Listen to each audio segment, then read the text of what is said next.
ഇന്നത്തെ രാവിലത്തെ നമ്മുടെ ചായക്കുള്ള പിന്നെ ഭക്ഷണം ഞാൻ ഉണ്ടാക്കാൻ പോകുന്നത്. അപ്പോൾ അതേ ഉരുളൻകിഴങ്ങ് കറിയാണ് ഞാൻ വെക്കാൻ പോണത്. അപ്പം ഇന്ന് വെള്ളയപ്പവും ഉരുളൻകിഴങ്ങ് കറിയാണ് കേട്ടോ. അപ്പോൾ ഉരുളൻകിഴങ്ങ് കറി ഒരു സ്റ്റൂ ആക്കാമെന്ന് വിചാരിച്ച്. അപ്പോൾ നിങ്ങളെയും കൂടി ഒന്ന് കാണിച്ചു തരാം കേട്ടോ. അപ്പോൾ ചട്ടി വെച്ചിട്ടുണ്ട്. ഇനി അതിലോട്ട് വെളിച്ചെണ്ണ ഒഴിച്ച് ഇനി നമുക്ക് പട്ടയും ഗ്രാമ്പും ഇട്ട് കൊടുക്കാം. പട്ട, ഗ്രാമ്പു, 2 ഏലക്കായ കേട്ടോ, ഒരു കഷ്ണം പട്ടയാണ് കേട്ടോ. അതൊന്ന് പൊട്ടി വരുമ്പോഴേക്കും നമുക്ക് സവാള ഇട്ട് കൊടുക്കാം കേട്ടോ.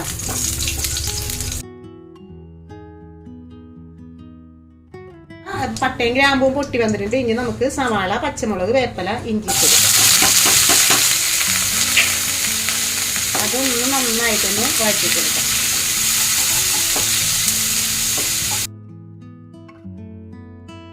ഈ സമയത്ത് നമുക്ക് ഇത്തിരി ഉപ്പിട്ട് കൊടുക്കാം കേട്ടോ.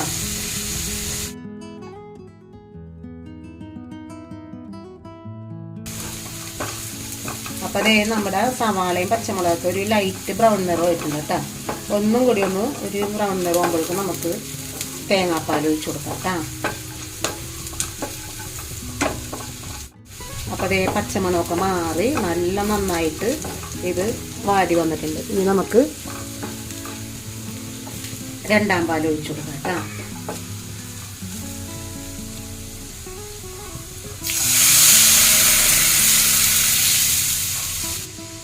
ഇത് 2 വലിയ ഉരുളൻകിഴങ്ങ് ഒന്ന് വേവിച്ചിട്ട് ഒന്ന് ഉടച്ചെടുത്തതാണ് കേട്ടോ. അത് ഇതിലോട്ട് ഇട്ട് കൊടുക്കാം.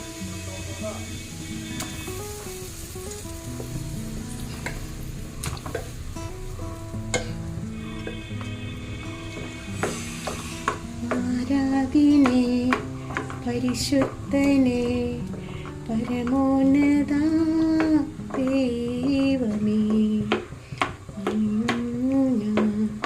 തിരുമുൻപിലായി അണിവോടെ എന്നെ ഓർക്കണമേ. ആരാധിനേ പരിശുദ്ധനേ പരമോന്നത ദൈവമേ, അണയുന്നു ഞാൻ തിരുമുൻപിലായി അണിവോടെ എന്നെ ഓർക്കണമേ. ഉരുളൻകിഴങ്ങൊക്കെ നന്നായിട്ട് ഉടഞ്ഞു വന്നിട്ടുണ്ട്. ഇനി നമുക്ക് ഇതൊന്ന് തിളക്കുമ്പോഴേക്കും 1ാം പാൽ ഒഴിച്ചു കൊടുക്കാം കേട്ടോ. അപ്പോൾ കുറച്ച് തേങ്ങ എടുത്തിട്ട് ഒന്ന് മിക്സിയിലിട്ട് അടിച്ചെടുത്തതാണ് കേട്ടോ. ഒരു അരമുറി തേങ്ങ എടുത്തിട്ടൊന്ന് മിക്സിയിലിട്ട് അത് അടിച്ചെടുത്തതാണ് കേട്ടോ. ഇതൊന്ന് തിളച്ച് വരട്ടെ. തിളച്ച് വരുമ്പോൾ നമുക്ക് ഉപ്പൊക്കെ നോക്കിയിട്ട് പിന്നെ ഉപ്പൊക്കെ ഇട്ട് കൊടുക്കുക. ഉപ്പിട്ടിട്ടുണ്ട്, നമ്മൾ സവാള വഴറ്റിയപ്പോൾ ഉപ്പിട്ട് കൊടുത്താലോ. അപ്പോൾ ഉപ്പ് നോക്കിയിട്ട് വേണം ഇനി ഉപ്പിട്ട് കൊടുക്കാൻ. ഇത്രയേ ഉള്ളൂ സ്റ്റൂവിൻ്റെ പരിപാടി. ഇത്രയേ ഉള്ളൂ. പെട്ടെന്ന് തയ്യാറാക്കാൻ പറ്റിയ ഒരു ഉരുളൻകിഴങ്ങിൻ്റെ സ്റ്റൂവാണ് കേട്ടോ കാണിച്ചത്. രാവിലെ നമുക്ക് ഇപ്പോൾ കുട്ടികൾക്കൊക്കെ പോകാൻ നേരമാകുമ്പോൾ ജോലിക്കൊക്കെ പോകുന്ന സമയമൊക്കെ ആണെങ്കിൽ പെട്ടെന്ന് ഉണ്ടാക്കിയെടുക്കാൻ പറ്റിയൊരു കറിയാണ്. ഉരുളൻകിഴങ്ങാകുമ്പോൾ എല്ലാവർക്കും ഇഷ്ടമാണല്ലോ. അപ്പം ഇത് നിങ്ങളും ട്രൈ ചെയ്ത് നോക്കണം കേട്ടോ.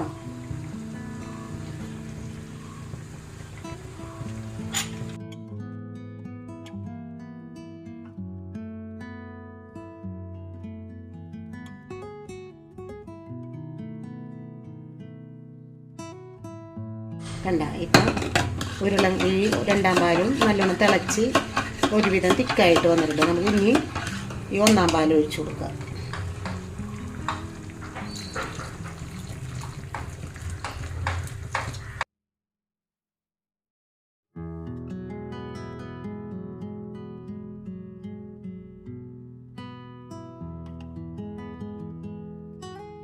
ഇത്തിരി ഉപ്പിൻ്റെ കുറവുണ്ട്. അപ്പോൾ ഇത്തിരി കൂടി ഉപ്പിട്ട് കൊടുക്കണം കേട്ടോ. ഉപ്പ് നോക്കിയിട്ട് വേണ്ടിയിട്ട് ഇട്ട് കൊടുക്കാൻ.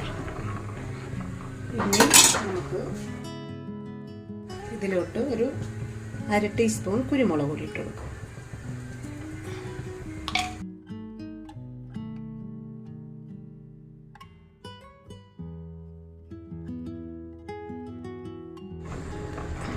അപ്പം ഇത്രയേ ഉള്ളൂ നമ്മുടെ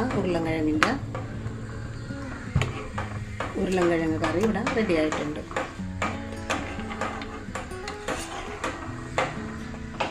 അപ്പോൾ നിങ്ങൾക്ക് ചാറ് കുറവാണ്, ഇത്രയും കൂടി തിക്കായിട്ട് എടുക്കണമെന്ന് വിചാരിച്ചിട്ടുണ്ടെങ്കിൽ 2ാം പാൽ ഒഴിക്കുമ്പോൾ കുറച്ചൊഴിച്ചാൽ മതി കേട്ടോ. എപ്പോഴും ഒഴിക്കുമ്പോൾ അതനുസരിച്ചിട്ട് ചാറ് ഒഴിച്ചാൽ മതി. ഇവിടെ ഇപ്പോൾ ഇത്തിരി നീട്ടിയെടുക്കുന്നത് കൊണ്ടാണ് ഞാൻ ഇത്തിരി ചാറിൽ വെച്ചത്. അപ്പോൾ നിങ്ങൾക്ക് ഇത്തിരിയും കൂടി കുറുകി മതിയെങ്കിൽ അങ്ങനെ എടുത്താൽ മതി. പാല് കുറവൊഴിച്ച് കൊടുത്താൽ മതി കേട്ടോ. അപ്പം ഇത്രയേ ഉള്ളൂ, നമ്മുടെ ഉരുളൻകിഴങ്ങ് സ്റ്റൂ ഇവിടെ റെഡി ആയിട്ടുണ്ട്. ഉള്ള ഇത് ബ്രേക്ക്ഫാസ്റ്റ് അപ്പമാണ് കേട്ടോ. അപ്പം അപ്പം ഉണ്ടാക്കാൻ ഇന്നലെ ഇത് വൈകുന്നേരം ഞാൻ അടിച്ചു വെച്ചാണ് കേട്ടോ. അപ്പം നിങ്ങളുടെ വീട്ടിൽ ഇന്ന് രാവിലത്തെ ബ്രേക്ക്ഫാസ്റ്റ് എന്താണെന്ന് കമൻറ്റിൽ പറയണം കേട്ടോ.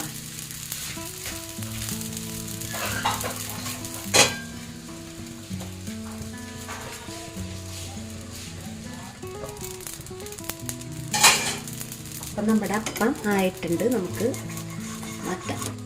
കണ്ട